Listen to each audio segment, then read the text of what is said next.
Hel- Hello, and welcome to a moment with Vivacious.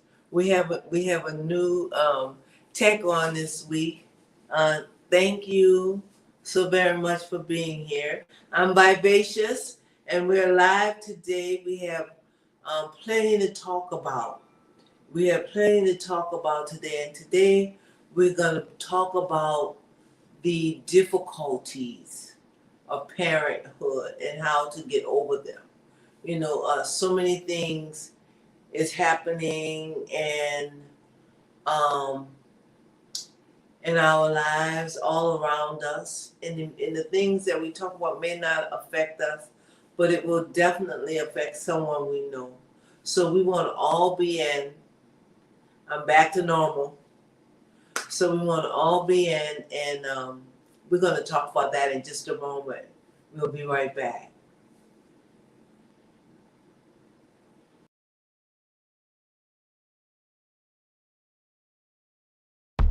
Welcome to A Moment with Vivacious, a freedom ride where we the people gather to build ourselves, our family, our community, and our nation. For the sound of America for Progress has reached critical mass. Understanding that we must put aside our differences to focus on the greater good. This is a place of collaboration to rebuild and restore our nation. Welcome to A Moment with Vivacious.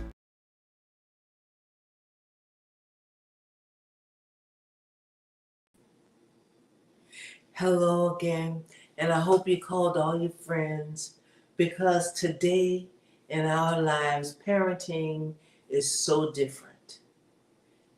We have to be concerned with so much, but even in our kids' world, it's hard to build the relationship because they're dealing with things we didn't have to deal with. And of course, I'm grandmother generations away. But we have a professional here with us tonight who she'll tell you a lot about what she do and how we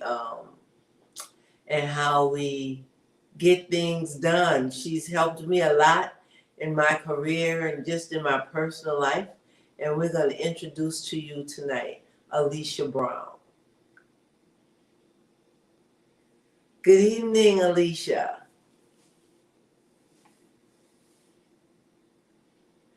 Okay, we can't hear Alicia. I'm going to call you back. How are you tonight? Oh, Alicia went out again, y'all. Yeah. Okay, come back on the screen. Okay. Let me go back in. All right. I don't know what the heck just happened. But Alicia's here tonight. She's a peer specialist in a mental health facility, and she's a parent peer specialist. So she helps parents go through the things that they go through with their kids: mental illness, depression, different things like that. And you get to be a peer specialist when you get to be a peer specialist when you hello, Alicia. Yes. Oh yeah, I can hear you because I turned on the phone and I wanted the audience to hear you. But if we can see you, I'll leave my phone on for volume so they can hear you. I don't know the difficulties that we're having now, but can we try that? Can we get your picture back? Right. I don't want to show y'all my trash can. I said, yeah. Let me see. Okay. Okay, here we go. Here we go. So I'm gonna leave this on just in case, okay? That'll help because I don't know what happens when it's not on. Okay, so I was explaining to them that you're a parent peer specialist, and that's what make you a specialist in the field of parenting. So could you tell us what that means and how you became a parent, so that they would know what that could mean in their life. All right, go right ahead. So a parent was is a parent who has had children who suffered from depression, maybe suicidal ideations, homicidal ideations, auditory and hallucination type things going on. You've had to have experience with depression yourself or some sort of experience with mental health. And you have to be a parent, which I am. And I have 7 children, 5 boys, twin girls. And yeah, so that's, and you have to go through like certifications and training. And so that's how you become a parent peer specialist. Oh, okay. And what made you a parent peer specialist? What made you want to do that? So my reason is because I had lost my son when he was 10 years old. And his name is Zion Isaiah Brown. And he committed suicide at 10 years old. During that, this was back in 2009. During that time, it was like my soul shattered. I just never knew your soul could shatter, but that's exactly what happened. I didn't even think there was a fragment to pick up the pieces, let alone pull my children through. It's a very, very dark. If I could think of like a picture, it'd probably be the movie Titanic, when she was hanging on to that withered piece of wood, praying not to sink. That, and if it was not for the crescent moon in the midst of all that darkness, I would have never been able to see the light. So, we had other kids. Yes. You went through that. And I have a parent watching tonight. Yes. Who lost her son. Jesus. She lost her son, and this is recent. She lost her son, but she have other kids. She wanna just fall off. Yes. But she have other kids. Talk about that moment, because mamas lose sons in different ways. Mamas lose children in different ways. And we have mamas who's watching, whose children went to prison, and they'll be there all of their lives. Yes. They'll be there past the time that they can be their moms. That's the people I'm taking care of right now.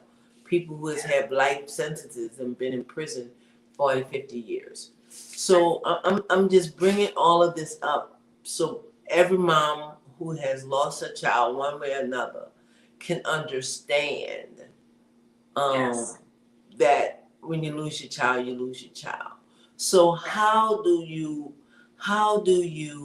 and I may be going way, if I'm going too far in advance, keep us back, but how do you grieve your child and hold on to life for yourself and the other kids?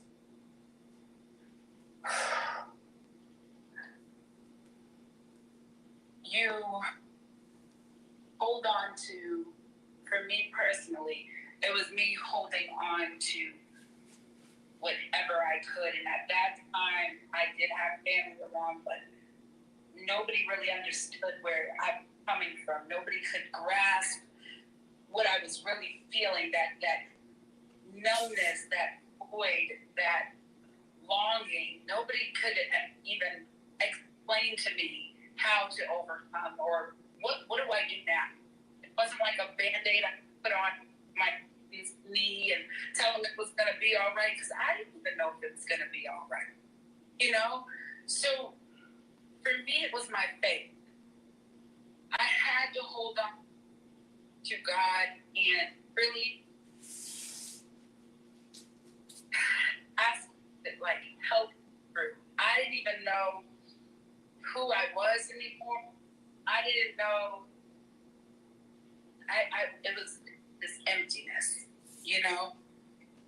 So I went through a time where I remember I was at a hair salon, and it was soon after, you know, his passing. Mother's Day came around, and I'm sitting in the hair salon trying to gather my thoughts, and I'm putting myself together for my turn, and I'm thinking like, hey, okay, all right, because I'm a micromanager.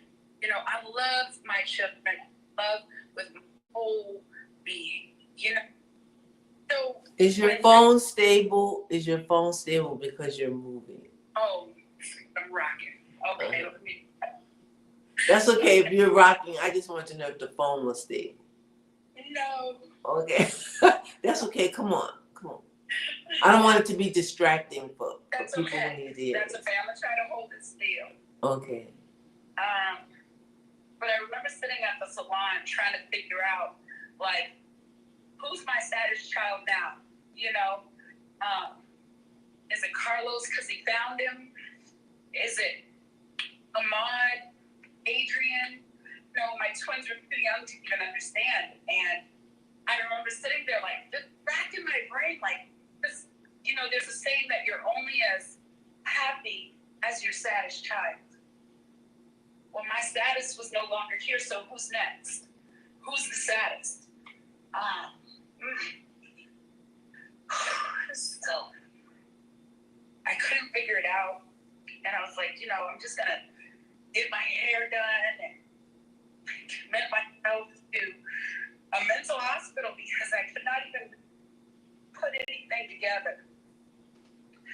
And then I heard a soft voice, and it said, "What happens if you're your saddest child?" And I was like, "What?" Like, I didn't even think about me. Like, I don't even know what to do with that. I remember wailing because I didn't know. I don't even know the last time I checked in with me and all of this. It was like, for me, pain is like, for lack of better terms, to take it back with a shot of like, we gotta keep it pushing. You know, we got things we gotta do. We don't have time to. So how did you keep it pushing? Because you had other kids here that needed you.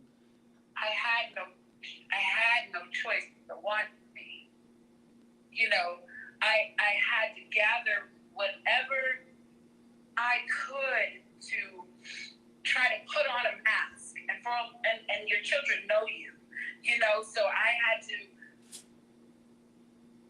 try to be happy when they were showing me things, trying to like tell them things like one of my sayings back then was, you know, good things happen to good people and bad things happen to bad people. So when this happened, I had to eat every word, and now they're looking at me, and this is probably the first time in their life that I ever dropped the ball in their eyes, you know. But did they really feel like you dropped the ball, or did you, Kason Cobb saying, "Hey, Ma, you're gonna be okay"? Did the children feel like you dropped the ball, or did you feel like you dropped the ball? I felt like because I'm supposed to be their protector. I prepared them for everything, from like breast milk to baby food to table food, like in life. I prepared them for the what ifs, but you never prepared. I never thought this far into it. I never could fathom me burying a child and what that would look like, and how do you pick yourself up, you know, and having my quiet prayers and them being answered as I'm, you know, sitting in the tub, and like I couldn't bathe. It was I couldn't eat, you know. So, but you still had other kids to mother. So I had no choice. We still had homework. Yes. We discuss with the kids? Because times get hard. You know, brother might go out and get hurt or get killed or someone kill him. And I know I'm sounding like I have no emotion and I don't mean to. Okay, but so, because that's not me at all. So in the midst of, I gotta put me on the side because I got 5 other kids. Yes. How did they deal with the death, and how did you continue to mother? I hope I'm not being too tough. No, I think it was more or less like, I don't know how we're gonna get through this. So you were real. But I'm here. Yes. Mm-hmm. There's nothing I can do to pacify, to take the pain away. We are going to go through this together but blindfolded. The only thing I could do was love them. Love them to the core, like even more than what I was doing before. Real conversations about what happened. How do you feel? Are you okay? Always wondering if they're not, it's because I'm hurting. And me trying to reach them, trying to figure out where they're at. It was raw and real, and I couldn't run from it. They couldn't run from it. I had to put my big girl head on, so we cried together, wailed together, and held each other throughout this whole, and like in the midst of that empty space. Talking to them, letting them know that their brother is still here regardless of him physically not being here. That you could still talk to him just like you're talking to me. That you can still live in the pain. That there's still a silver lining. And don't focus on the dark too long because it will consume you. You have to really pay attention to the good, the things, the life lived, not the death. Caesar says, I love you, Alicia. That's my second mom right there. I love you too. So this pain, evidently, I'm looking at Caesar's comment. Caesar says, amen. This pain brought you to a deeper place of motherhood. Mm-hmm. Let's talk about that. The crazy thing is, it brought me to a deeper place that I never even, I didn't know. I just felt like I was afraid to attack. Most people draw their kids closer, and I drew them as close as I could, but I was afraid.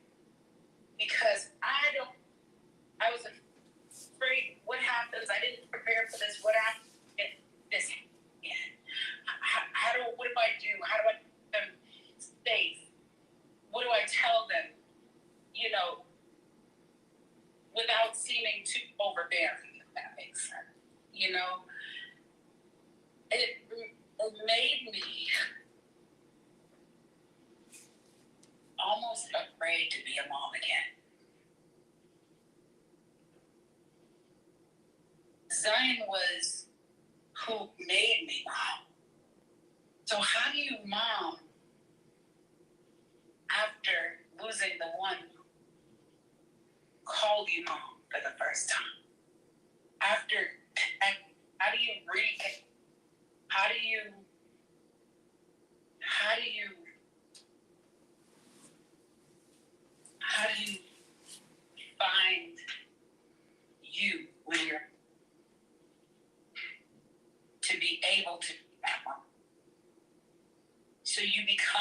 something new, like, being in that cocoon, not seeing the light, but sparse pieces of it, and not knowing what's going to come out after that, after you break out of the cocoon. But it's evident that great things has come out. Great things do come out. Yes. Great things out. The conversation. But do the pain ever go away? It never goes away. It's easier to carry.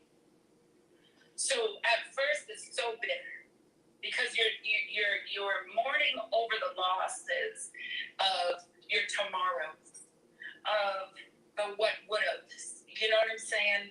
The yesterday, and I'll never see this. I'll never see that. And that's what I mean by don't let that person consume you. You have to really focus on what do I have now? What do I have now? What do I do with what I have to show them strength. I have to stand tall because I have to, and in me showing them strength, they will be strong. They will know how to be strong. So it was from bitter to bittersweet, where now you're laughing about the memories and you're you're seeing the color of life again. At one point, it was just, like I said, just black, But after the bitter comes the sweet. And yes, you still cry. Sometimes it feels just like yesterday. But you cry less. You're able to talk about it. You're able to encourage people through it and show them that there is life after you losing your back.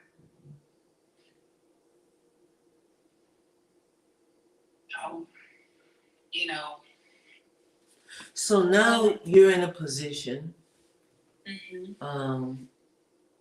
where you're building families through motherhood. Yes. I'm sure you meet mothers like me, mothers who have no clue. But I'm trying to I don't know how to make it. And then we have mothers like the other day when we were sharing, because we share a lot. Yes.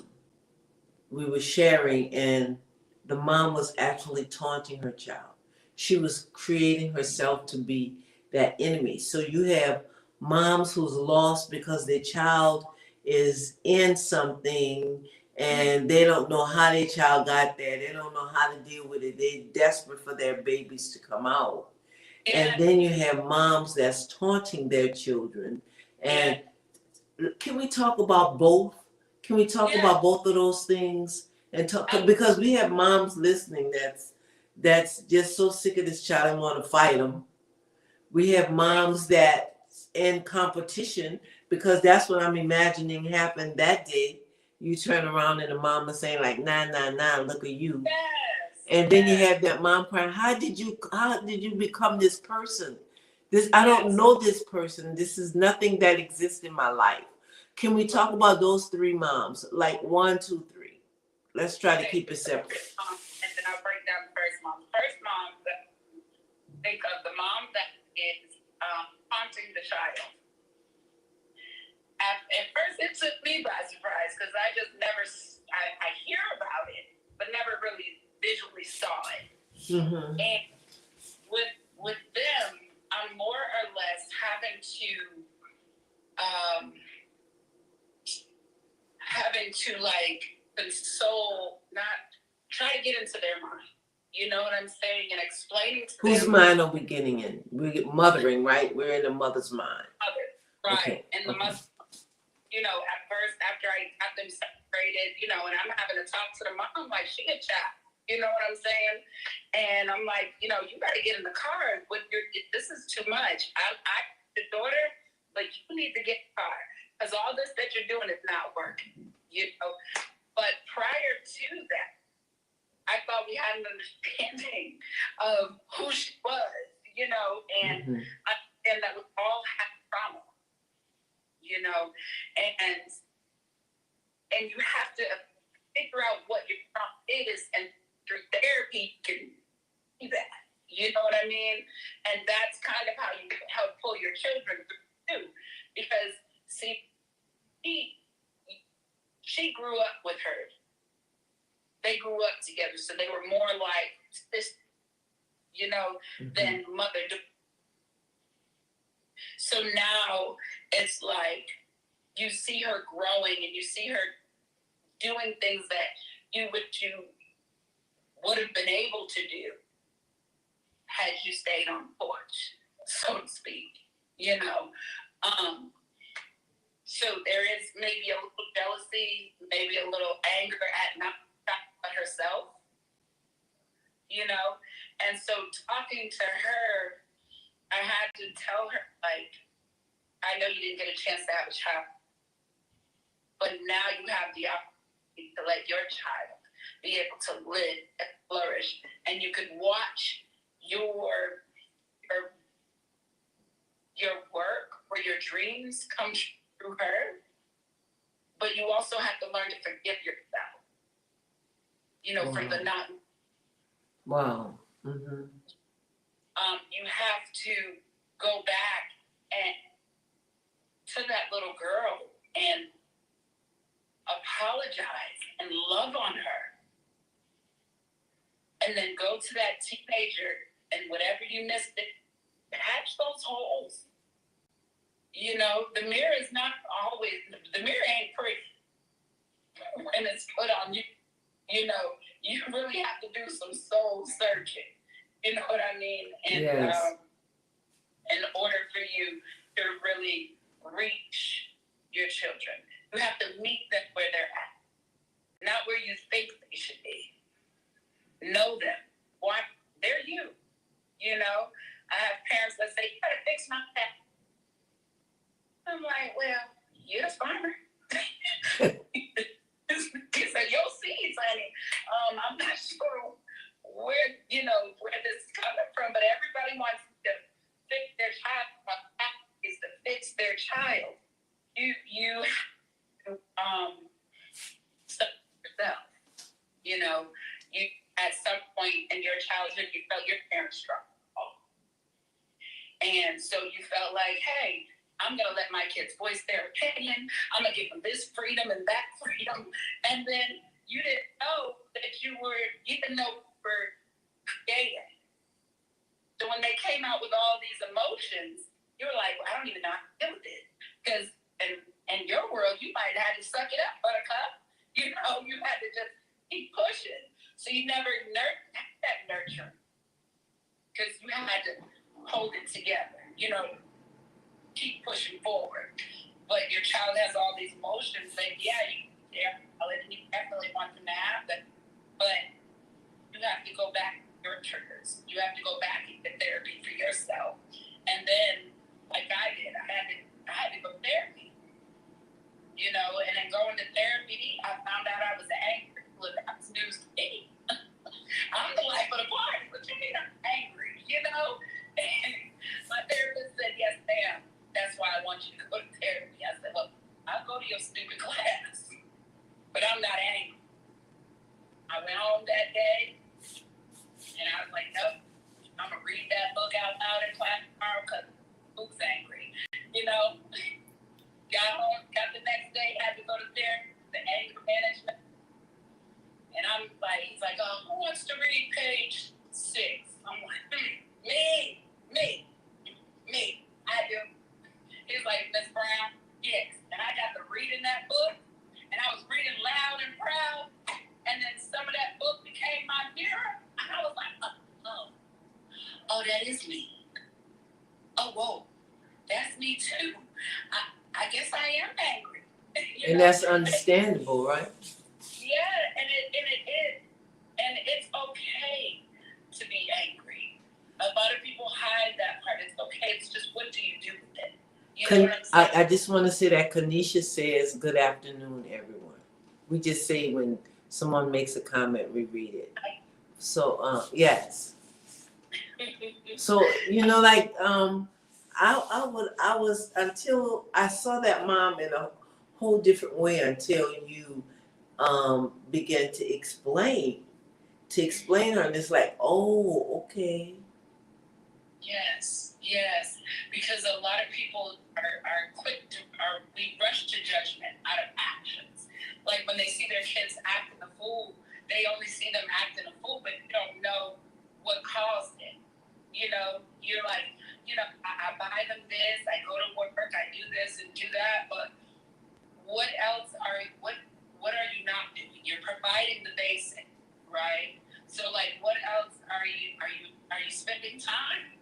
I had a lot of children back to back, stair steps, and I tell them like some of the things you have to do is take them out on dates, spend some time individually so you can get to know them individually, Yeah. And that parent that says my kid would never, because they will embarrass you. You were like, ooh, that wasn't it? Kind of like how I felt when they said I was angry.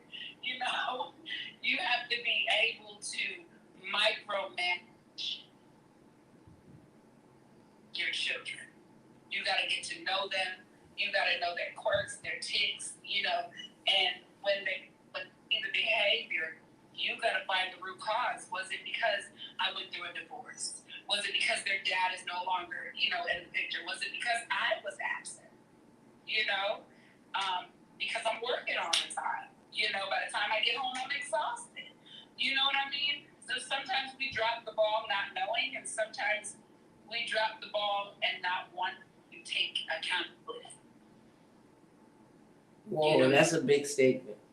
Yes, you have to be willing to take accountability for your part.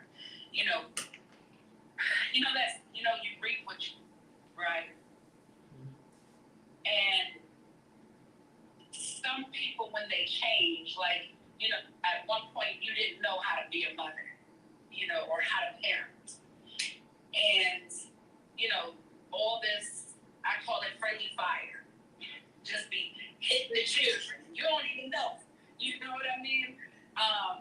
By what they see, by what you say and don't do, whatever the case may be, that's you watering those seeds. The part about the harvest, you just don't know what's going to spring up. Is it going to be the weed, or is it going to be the plant, the flower? You know what I'm saying? The fruits. Mm-hmm. Yeah. So when you see these behaviors, that's the weeds. That's the weeds. So you have to go back and. So that's the mother who's saying, "Oh my God, this was never in my house." Is that mother? Mm-hmm. Yes. Because in some way it was in your house. You just, because you moved past that, you figured, hey, we're good. I work. I spend time with my kids. All of this, all of the great things that we do as moms. You know what I mean? Mm-hmm. But at some point, you weren't able to fulfill those needs. Can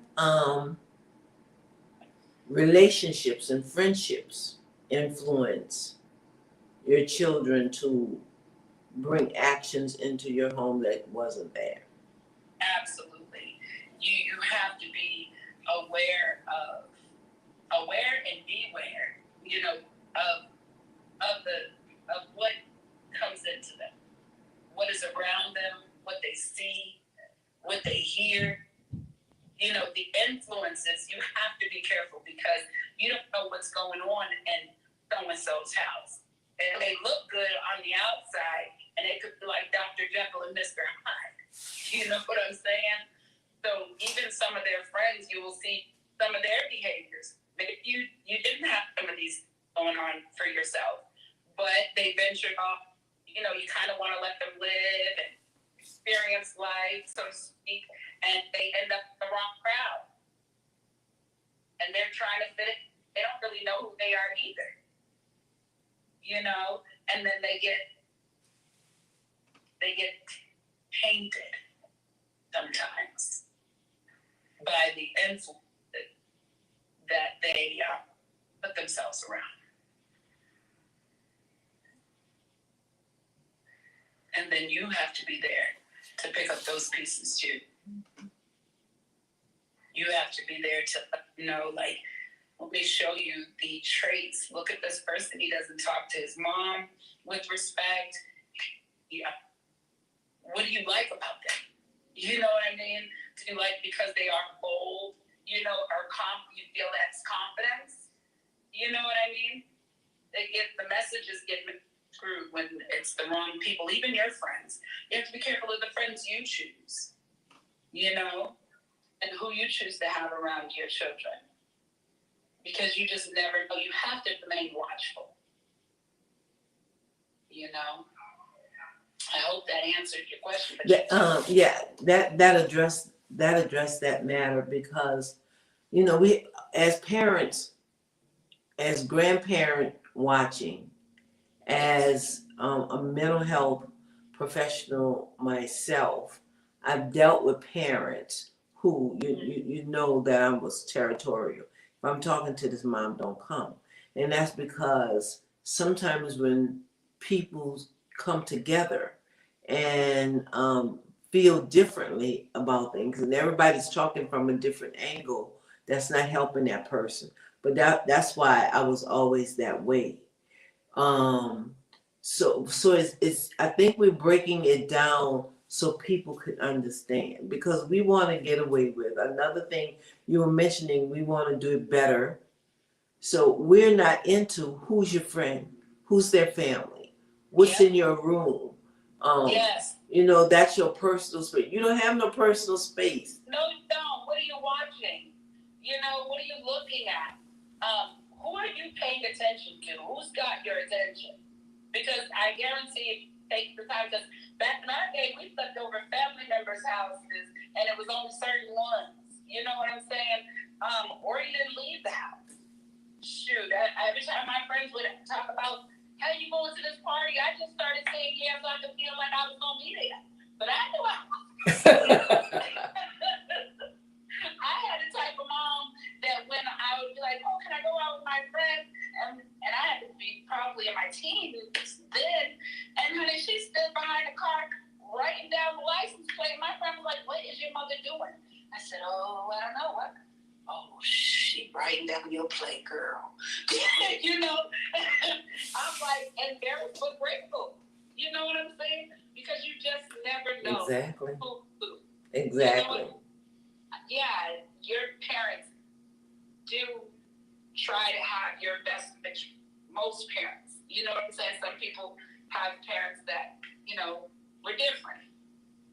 But I know that hurt people,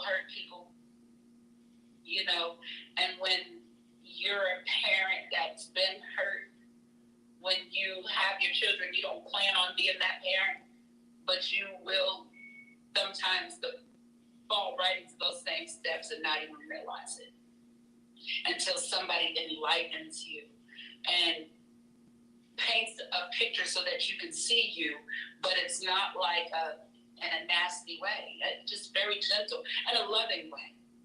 Because the moment you point fingers and, you know, I don't know why they like that, but they child, you know, or when you're talking to them, you're talking at them, but not to that parent, they shut down quick. You know, you really have to meet people where they're at. I want to talk about, and I'm not cutting off, but I want to talk about something we never talk about. The parent that never gives their child wrong, that never corrects them. And I'm gonna tell you, this is a hard one. This is the 13-year-old out in Atlanta, 2 a.m. in the morning, and got killed, shot and murdered. And the mom stood and said, but I called for help. Nobody helped me with my child. Like it's society's fault that my child was out 2 o'clock. I know that sound hard. Right. I know that sound hard. Can we talk about that? Yes. When you give, bear the rod, spoil the child, and when you have a child that you're trying to buy them or give them, because you're not able to provide time or whatever the case it may be, you're masking. So you're, oh yeah, go ahead, yes, or I'm going to be their friend. They're not your friends, and is it society? Partially, but it's so easy to point the finger everywhere else. But at some point, again, you got to take accountability for your actions. You know what I'm saying? Because at 2 o'clock in the morning, why is your child outside? If they were taking out the trash, okay, and then something happened, you know what I mean? Because life happens sometimes, but that's a heavy one. You just have to not try to be your child's friend because there's a silent killer in that you don't see.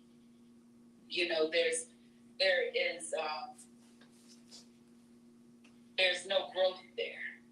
They blurs the lines. How that song runs, they blurred lines. It blurs the lines. Kids don't no longer respect you. And you're like, why are they talking to me like this? Or it's easier just to let them go. It's fine. No, you remember how when you first had that baby and that baby had that binky and it gave you a lot of peace because you were able to clean up? You were able to maybe shower, but at some point that baby had to take that binky away, otherwise it was going to have buck teeth. Or it was going to be in kindergarten still trying to suck on that binky like, what are you doing? But you had to go through that time where that baby screamed and cried, and honey, you cried too, because I know I did, and I wanted to go get the binky for sure, because I wanted a good night's rest, because I was exhausted, and I had to work the next morning. But you have to figure out what's the greater good at the end of the day. Where are we trying to go? And that's where we're trying to grow. You know what I'm saying? What's the next level?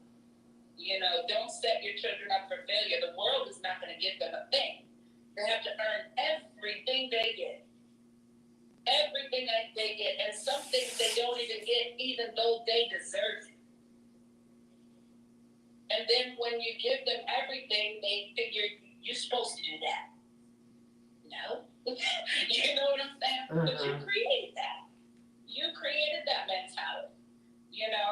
I know I was guilty of it, trying to fill the void. Trying to fill the void of the pain. Trying to not say too much, do too much, so that they would be okay. You know what I'm saying? Sometimes it's best to rip the Band-Aid right off. Because when you take your time taking the Band-Aid off, all them little hairs get caught and pulled one at a time. So tear that Band-Aid off and let that thing do what it's going to do. Catch some air, pour that peroxide on there, and heal that wound, But you can't give your kids everything. You have to make them earn it. It builds character. I never understood when our parents used to say, it's going to hurt me more than it's going to hurt you. What do you mean? What do you mean? I got the silent cry. I can't even find my voice. Can't even reach my back with that switch might have hit, Yes. But some of those things, it built character. Our kids nowadays are way too sensitive. The whole doggone But I understand what you're saying. But everybody is way too sensitive. What you say? And I'm just straightforward. So they say I'm a bully. Well, I'm gonna be bullying. That's just it. I don't have no baby talk for grown folk. You know, just face it. And now I want to talk about. I just want to get some things that's very important that people in parenting situations, because I'm not parenting in this generation, has brought to me and they would like addressed. When you have a structured home, but you have to give visitation rights to someone with no structure. And sometimes a very negative lifestyle. Right. Compared to what? You know, I pray there's no murderers on the other side. But I'm saying, compared to your home, you have structure, but then they have to go visit where other kids are being raised, and or they're there because it's visitation time and nobody's really paying any attention to them, or you know, how do parents deal with a totally different structure or no structured environment they have to send their children with?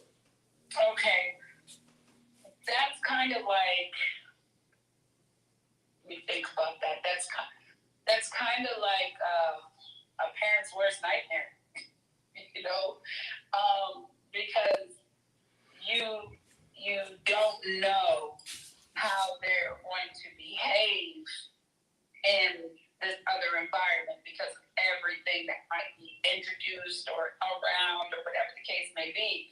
So it's really instilling everything you can do at home.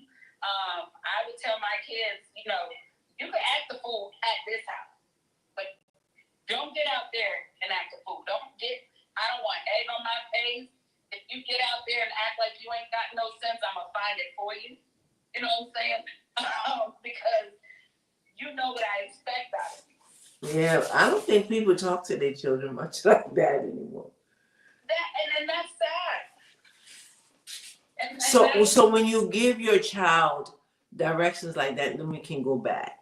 What are you instilling? If like you're giving them consequences or boundaries. Mm-hmm. That's it. I'm giving them value. I'm giving them boundaries because at the end of the day, whether you're going to school, whether you're going to this unruly parent's house, whether you're hanging around these unruly kids, you have to be the light that you are. You're not them, and they're not you. That's their kids. You are mine. You know what I expect. You know what I'm saying? Like, I know there was an instance where one of my children had peculiar friends, you know, and they would come home acting different. And I'd be like, well, you lost your mind, wouldn't you? And when you find it, you call me, you know, because it was totally different than what I'm used to. Like, now you snapping, you rolling your neck and all this other stuff. And I'm like, where is this coming from? Who are you hanging out with? I could almost tell who were their friends or what environment they were in by sometimes the mess that they bring back to your house. Mm-hmm.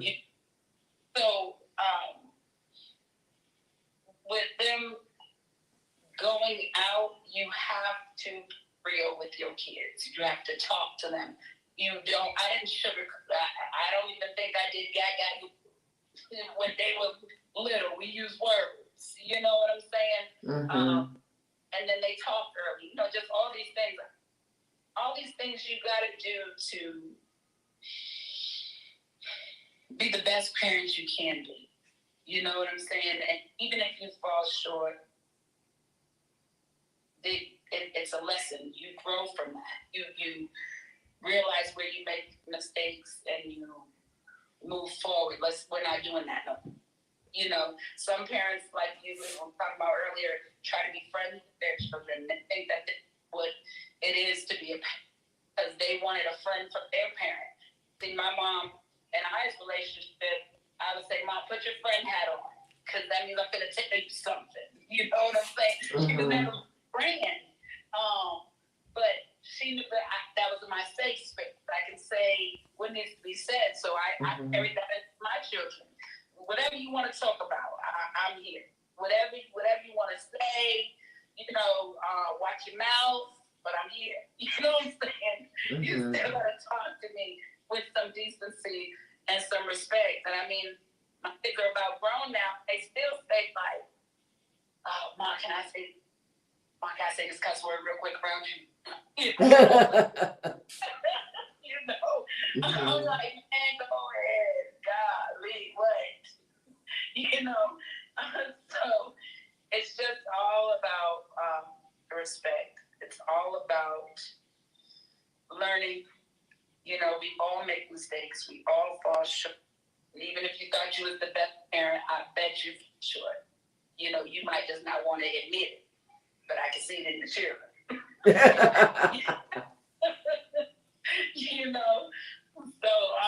But yeah, you just gotta watch who your kids hang around, man. You really have to be in their business. And nowadays, kids be like, knock on my door. I ain't never knocked on my kid's door. Knock on your door. Did you pay these bills?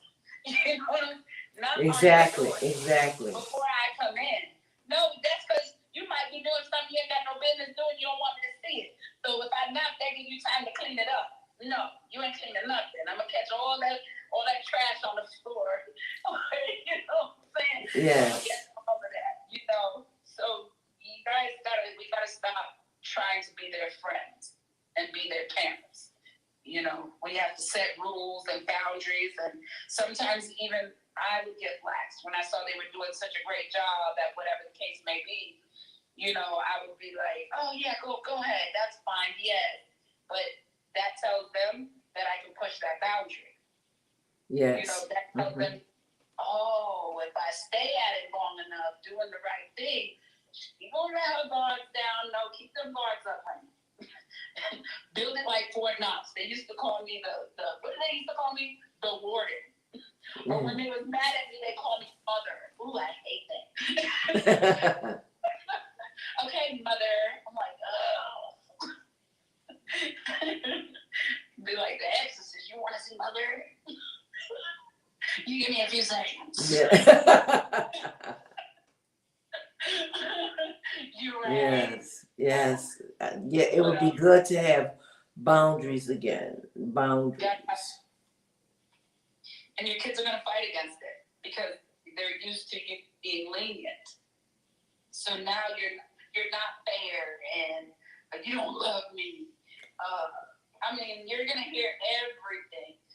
I see a lot of children now even use suicide. I'm going to kill myself, not as a way of their parents to back off. Mm-hmm. You know what I'm saying? Yes. When we see these children, I can see that it's behavioral. So again, you go back to the time when you had to take the bottle away, the Pampers, and all of this and all of that. It's gonna suck. Can I say that? It's not going. You're not gonna like it. It's not gonna be a fun trip because they're used to being this way. So they're gonna buck and all of that. And I'm not saying that you should not listen, but be watchful. Does it only happen when I say clean the dishes? You know what I'm saying? No, you can't go over to this friend's house. Be mindful, and you gotta watch. Not every alarm is a fire alarm, but you gotta kind of treat it with caution because it's a very thin line. Yes. I want to talk about one other thing that's becoming more prevalent in today's society, and that is children fighting their parents. How do you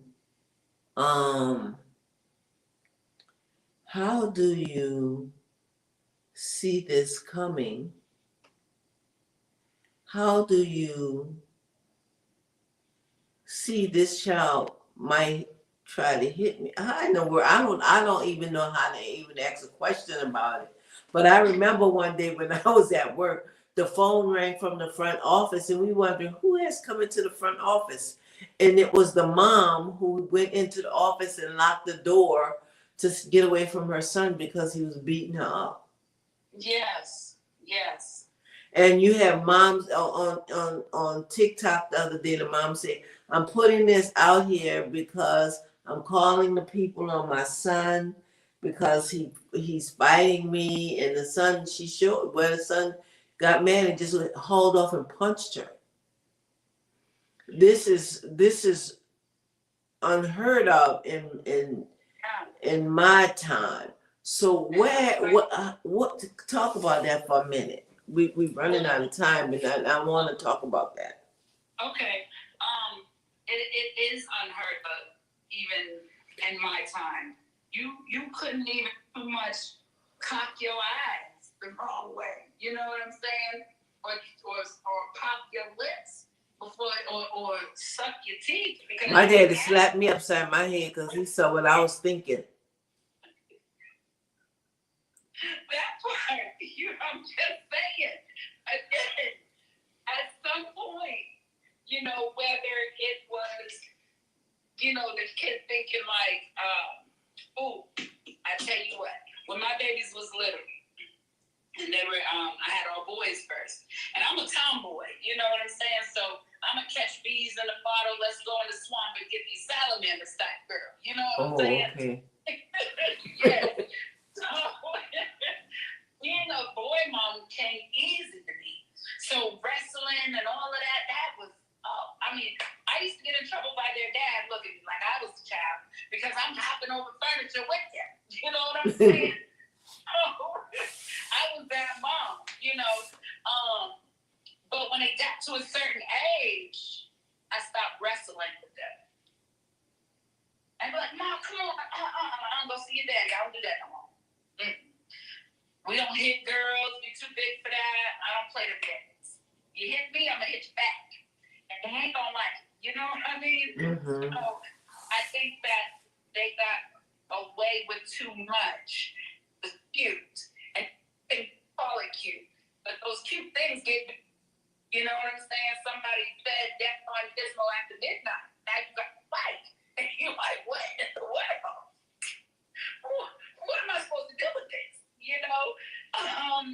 But again, it takes a village. All of them uncles or them friends, like, look, they're unruly. You know what I'm saying? Mm-hmm.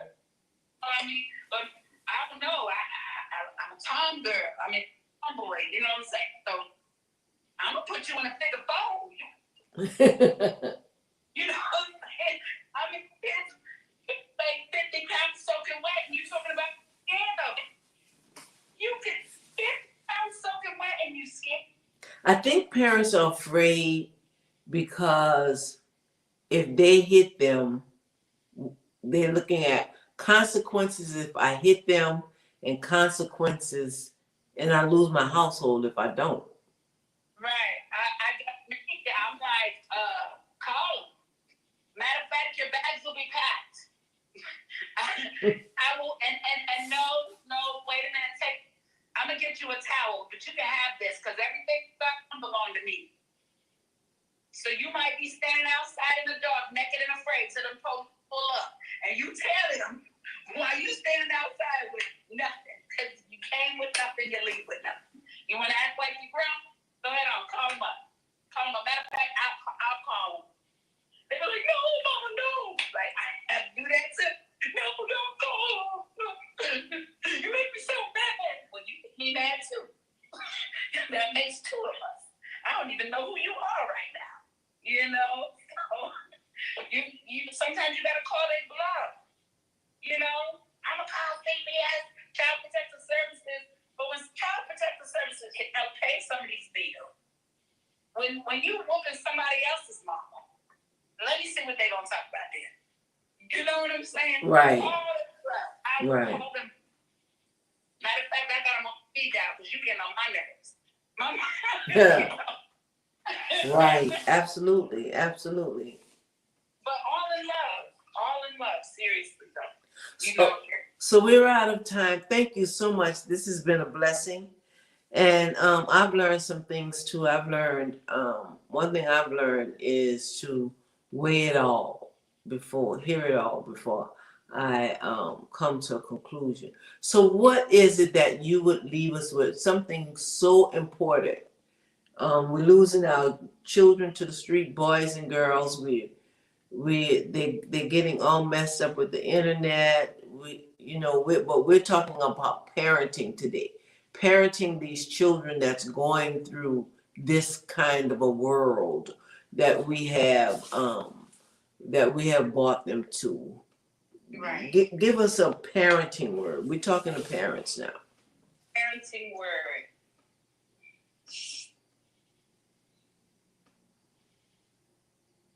In the summation of all the things you gave us tonight. Right. I'm trying to put it all together. Okay. Little preamble. Okay, so just really, if I could tell parents anything, is pay attention. Love them. Say what you gotta say, and push. Don't go back and try to rant, rave, because you know what I'm saying? If you didn't say all you had to say in that one moment, do that. Hold it inside. Go take the shower. Because that going back and feeding the fire is not working. So when your kids are fired, be the one. If you can't figure out why they're acting like this, go look in your mirror. Talk to yourself. Figure out where did this go wrong? You know what I'm saying? And it's some therapy, because if you were born in America, no, if you're born in this world, you need some therapy, something to help get back aligned, you know. But always, always, always put God first through it all. Through it all. Because what I know about it, He brought me through this, and He's brought me through so much more. And because I know He's not a man in which He could lie, I'm going to trust Him, because men lie. They don't put your trust in them. And Right. I don't. Right. Exactly. You know? But yeah, just be the best parent you can. It's all right. Dust your shoulders off if you mess up, and keep pushing. Thank you so much. Thank you for being here. For having me. I was so scared. I thought I was going to leave my oxygen tank. No, we got a lot to give. We just have to give This is it. amazing. Thank you. Thank you. Bye, everybody. Bye-bye.